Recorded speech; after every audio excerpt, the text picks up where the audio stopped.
Ruchira part 2 class 7 संस्कृतचा पंचम पाठ जो आहे सदाचार, त्याचा आपण आता अभ्यास जे आहे ते बघणार आहोत, कसं सॉल्व्ह करायचं आहे ते. ओके, तो पहिलं तर लिहिलंय की सर्वान श्लोकान सुस्वर गायत, म्हणजे फक्त गाण्याचं आहे ते ठीक आहे. उपयुक्त कथनानां समक्षम आम, अनुपयुक्त कथनानां समक्षम न इति लिखते, म्हणजे ट्रू और फॉल्स आहे. सो प्रातः काले ईश्वरम स्मरेत, मग सकाळी प्रातःकाली ईश्वराचं स्मरण करावं, हे काय आहे? ट्रू आहे. सो इथे येणार आम. अनृतम, अनृतम म्हणजे खोटं. ब्रूयात, खोटं बोला, खोटं बोला असं असतं का? तर हे आहे नाही, न. मनसा श्रेष्ठजनम सेवेत, म्हणजे हे ऍक्च्युली आपल्याला सुभाषितांवरून विचारलंय. मग इथे आपण बघायचं की इथे काय लिहिलं आहे. श्रेष्ठजनम गुरु चापी मातरम पितरम तथा मनसा कर्मणा वाचा सेवेतम सततम तथा असं लिहिलंय. सो मनसा श्रेष्ठजन सेवेत हे काय आहे? आम आहे. मित्रेण कलह कृत्वा जनः सुखी भवती, हे आहे का खरं? म्हणजे मित्रांबरोबर कलह करून, भांडण करून लोक सुखी होणार का?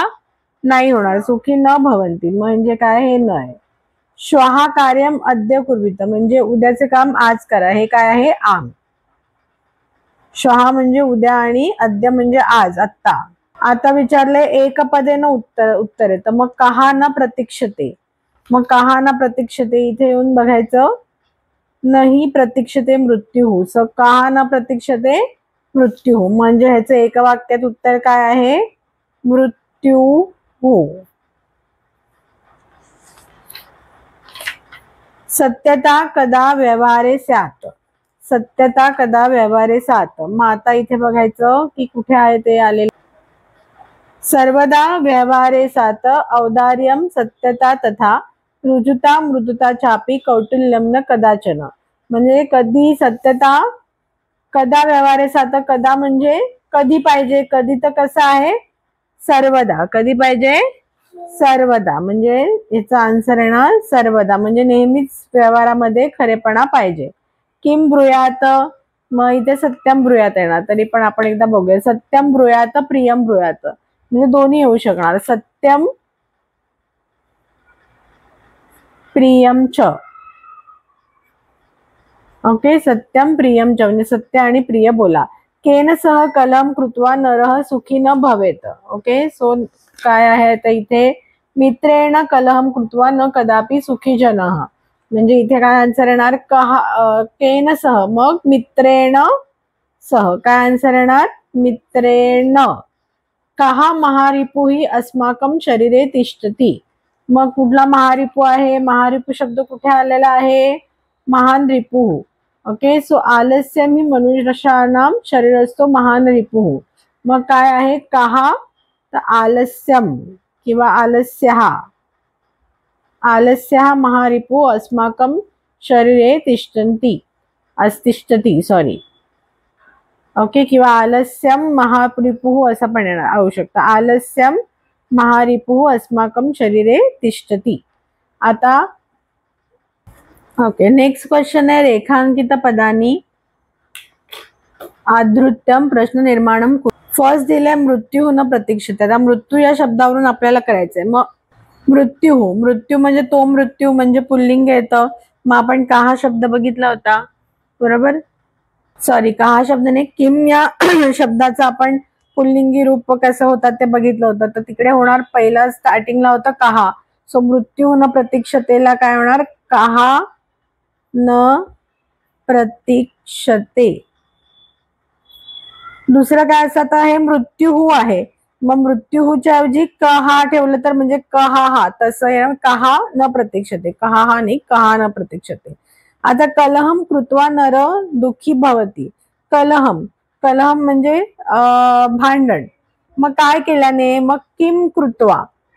कलह म्हणजे काय केल्याने? कलहम आहे, म्हणजे इथे द्वितीयचं एक वचन आहे, बरोबर? तो कलह परत पुल्लिंगी, म्हणजे मग किम कृत्वा, किम कृत्वा नरः दुःखी भवती. आता है पितरम कर्मणा सेवेत. मग आता पितरम, आता इथे पहिले तर बरं, कलह म्हणजे म्हणजे ते भांडण. सो हे नपुसकलिंगी, म्हणून कलहचं द्वितीयचं म्हणजे किमचं नपुसकलिंगी, किमचं द्वितीयचं प्रथम येतं किम, म्हणून किम कृत्वा नरः दुःखी भवेत इथे येणार. पितरम कर्मणा सेवेत. ओके, आता पितरम हा शब्द कशासारखा चालेल? किम पुल्लिंगी सारखा चालेल. मग पितरम द्वितीयचं एकवचन आहे, बरोबर. पितरम बालकम सारखं, म्हणजे ह्याच्यामध्ये येणार कम कर्मणा सेवेत. किम कसा चालतो? कम कर्मणा सेवेत. ह्याच्यासाठी किमची रूप सगळी आपली पाठ पाहिजेत. किंवा कधी कधी काय होतं की आता इथे जसं आहे सर्वदा व्यवहारे रुजुता विद्या. सर्वदा म्हणजे रिलेटेड टू समय आहे, म्हणजे नेहमी. सर्वदा म्हणजे नेहमी, एखादी गोष्ट जी नेहमी होते. कुठल्याही प्रकारे जर वेळेशी काही संलग्न असेल तर सर्वदाच्या ऐवजी काय येणार? कदा. वेळेशी काही रिलेटेड असेल तर कदा येणार. कुठल्या एखाद्या प्लेसशी रिलेटेड असेल तर कुत्रा येणार, कधी पण. ओके, रुजुता विधेया. मग व्यवहारे मृदुता श्रेयसी. आता मृदुता आहे, ती मृदुता म्हणजे हे काय आहे? स्त्रीलिंग आहे, बरोबर. स्त्रीलिंग आणि बालिका सारखं, म्हणजे बालिकाचं एक वचन आहे, म्हणून व्यवहारे मृदुता. मग आता किमचं स्त्रीलिंगेचं एक वचन येणार सेम. मग व्यवहारे का श्रेयसी. ओके, व्यवहारे का श्रेयसी. अशा प्रकारे आपण क्वेश्चन मार्क निर्माण करू शकतो. ओके, प्रश्नामध्ये त्रीणी क्रियापदानी संती त्यांनी प्रयुज्य सार्थक वाक्याने रचत. म्हणजे हे 3 क्रियापदे दिली आहेत. ब्रूयात म्हणजे काय? बोलावे. सेवेत म्हणजे काय? सेवेत म्हणजे सेवा करावी. आणि स्यात म्हणजे हो किंवा असावे. मग आता इथे लिहिलंय मनसा मातरम पितरमच सेवेत. म्हणजे काय? मनसा मातरम पितरमच सेवे म्हणजे मनाने माता पित्यांची सेवा करावी, सेवेत. सत्यम प्रियमच ब्रूयात म्हणजे सत्य आणि प्रिय बोलावे.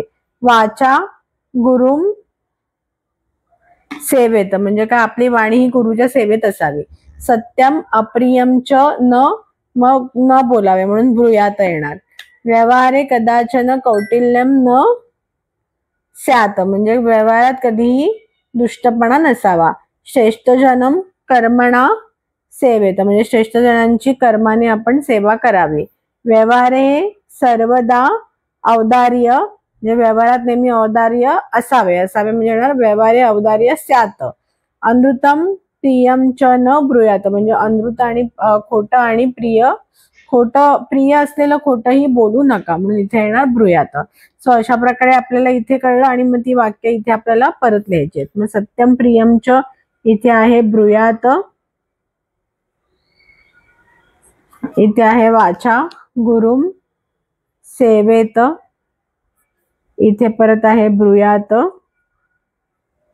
इथे स्यात आहे श्रेष्ठजन कर्मणा सेवेत, व्यवहारे सर्वदा औदार्य स्यात, इथे पण ब्रूयात आहे आणि इथे पण सेवेत आहे. ओके, नेक्स्ट आहे मंजुषात अव्यपदानी चित्वा रिक्त स्थानानी पुरत म्हणजे अव्यपद भरायचे. मग तथा म्हणजे जसं काही, न म्हणजे नाही, कदाचन म्हणजे कधीच, कधीतरी किंवा कधीच नाही, सदा म्हणजे नेहमी, सर्वदा, च म्हणजे सुद्धा, च म्हणजे आणि अपि म्हणजे सुद्धा. मग भक्ता डॅश ईश्वरम स्मरती म्हणजे भक्त ईश्वराचं स्मरण कधी करतो? सदा. मग भक्ता हा काय येणार? नेहमी करतो स्मरण. भक्ता हा सदा ईश्वरम स्मरती. असत्यम डॅश वक्तव्यम असत्यम. आता इथे येणार असत्य बोलू नका. सो असत्य बोलू नका. मग असत्यम न वक्तव्यम असं येणार. प्रियम डॅश सत्यम वदेत म्हणजे प्रिय तथा म्हणजे प्रिय त्याचप्रमाणे सत्य बोला. लता मेधा म्हणजे लता आणि मेधा म्हणून लता मेधा च विद्यालयम गच्छती. ओके, नंतर आहे कुशली भवान म्हणजे कुशल आहात का तुम्ही, म्हणजे ठीक आहात का तुम्ही. मग आता इथे आपण म्हटलेलं अपीचा सुद्धा अर्थ आहे, अपीचा ठीक सुद्धा अर्थ असतो. म्हणजे कुशल ठीक आहात का, सो इथे येणार अपि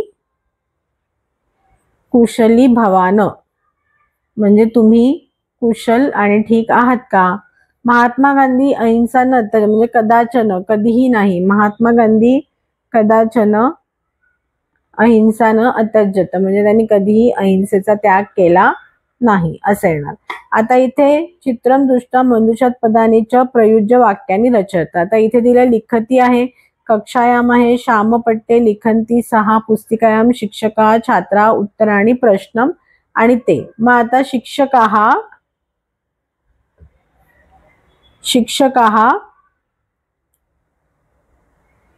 कक्षायाम, आता शिक्षकाः म्हणजे शिक्षक, एकच शिक्षक आहे. कक्षायाम म्हणजे कक्षेमध्ये किंवा वर्गामध्ये. श्यामपट्टे म्हणजे ब्लॅक बोर्डवर, श्यामपट्टे लिखती, एकच हे आहेत ना, सो येणार लिखती. मग आता इथे लिखंती पण आहे, मग लिखंती कधी येणार, छात्रा हा उत्तराणी पुस्तिकायाम लिखंती, म्हणजे छात्र मुलं काय करतायत, पुस्तकामध्ये उत्तर लिहितायत. सो छात्रा हा उत्तराणी पुस्तिकायाम लिखंती. छात्राणी हे अनेक वचन आहे, त्यामुळे इथे येणार लिखंती. लिखंती हे अनेक वचन आहे. किंवा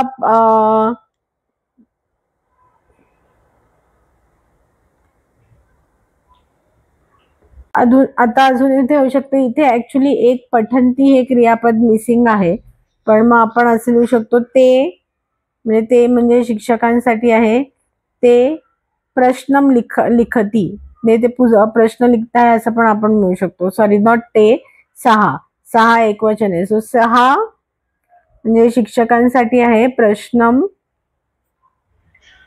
लिखती. ओके. मग आता छात्रा हा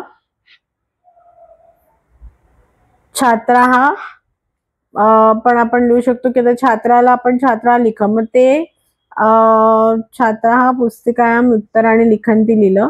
मग आपण लिहू शकतो की छात्रा हा कक्षायाम लिखंती, नुसतं लिखंती पण लिहू शकतो, कारण इथे एक पठंती म्हणून क्रियापद होतं ते मिसिंग आहे. सो छात्रा हा, नॉट छात्रा हा, ते कक्षायाम लिखंती, म्हणजे ते मुलं वर्गामध्ये लिहित आहात. असे वेगवेगळे ह्याच्यामधून आपण वाक्य चित्रवर्णन करून लिहू शकतो. सो अशा प्रकारे आपला या सुभाषित जो आहे पंचम पाठ सदाचार याचं क्वेश्चन आन्सर जे आहे अभ्यास कंप्लीट झालेला आहे. तुम्हाला जर आमचे व्हिडिओ आवडत असतील आणि त्याने तुमच्या अभ्यासात मदत असत असेल तर आमच्या चॅनलला लाईक, सबस्क्राईब आणि शेअर नक्की करा. धन्यवाद.